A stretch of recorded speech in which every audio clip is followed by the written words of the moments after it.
Greetings, dear friends. Today we're going to talk about a very interesting detail in Crimson Desert that has suddenly become a hot topic among players.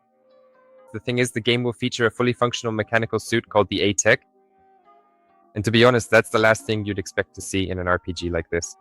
Because at first, many people saw Crimson Desert as a fairly classic fantasy game from the creators of Black Desert, with swords, sieges, knights, and a vast open world. But the more the developers show of the game, the stranger and more intriguing it looks. First, there were massive large-scale battles, then a very advanced physics system and overloaded combat, and now there's even a full-fledged mech with a jetpack upgrades and its own combat style. And all of this doesn't look like some temporary story gadget, but rather a full-fledged gameplay mechanic. In general, there's already been a rather strange atmosphere surrounding Crimson Desert for a long time, because the project has been constantly changing. At one point, the game was perceived almost as an MMO, then as a story-driven RPG, and later as a vast open world with a focus on cinematic action. And now it feels like Pearl Abyss is simply trying to create the most unconventional RPG possible, where they can cram in all the ideas they like. At times, this looks very strange, but at the same time it's also very intriguing, because most modern RPGs now try to play it as safe as possible. The usual familiar fantasy, familiar progression, familiar world structure. But Crimson Desert regularly showcases mechanics that are completely outside the conventions of the genre, and ATAG is probably one of the most striking examples of this. ATAG itself looks like a mix between an exoskeleton, a mini-mech, and some kind of futuristic combat suit.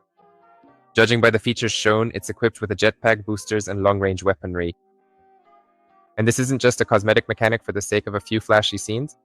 The suit has its own upgrades, unique abilities, and a full-fledged progression system. In other words, the game literally starts to change its gameplay style the moment you use this mech. Because regular combat in Crimson Desert is all about heavy melee fighting, dodging rolls, swordplay, and a rather grounded fantasy setting. And then suddenly a huge mechanical thing appears with boosters and energy weapons, and the atmosphere starts to feel more like Armored Core, Titanfall, or even Anthem. This looks especially strange against the backdrop of an otherwise typical medieval world.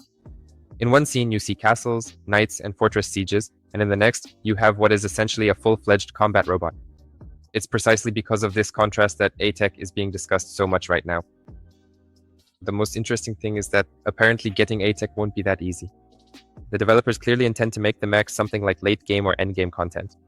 To unlock the suit, you'll have to complete special quests, search for rare components, and literally assemble the mech piece by piece. Moreover, ATAG has its own upgrade system. Players gradually unlock new functions, abilities, and individual modules for the suit. And this doesn't look like ordinary equipment items anymore, but almost like a separate progression branch within the game. Judging by the interface, Pearl Abyss will create a rather deep customization system, meaning players won't just get the mech, but will be able to gradually upgrade it to suit their own playstyle. And by the way, this is actually quite the right decision, because if such a mechanic were given to the player almost immediately, it could completely break the balance and atmosphere of the game. This way, it feels like the mech is more of a reward for exploring the world and for a deeper playthrough. Although, there are still plenty of questions about this mechanic for now. First of all, it's still unclear how deeply the mech will actually be integrated into the game. There is a risk that ATAG will turn out to be a beautiful but rather superficial system that players will use a few times and then simply forget about. Plus, controlling such a suit could very well end up being too complicated or inconvenient. And there's also the issue of atmosphere, because not everyone likes the mix of fantasy and high technology. Some players are already saying that the mechs look too strange for the world of Crimson Desert. But here, it all depends on the implementation, because with good execution, it's precisely these kinds of unusual ideas that make a game unique.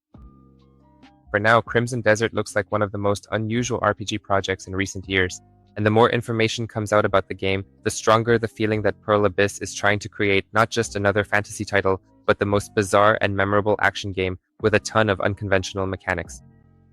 ATAG fits perfectly into this concept because all of this looks both very strange and very interesting at the same time. So what do you think about the idea of mechs in a fantasy RPG? Does it fit the atmosphere, or is it already too much? Be sure to share your opinion in the comments.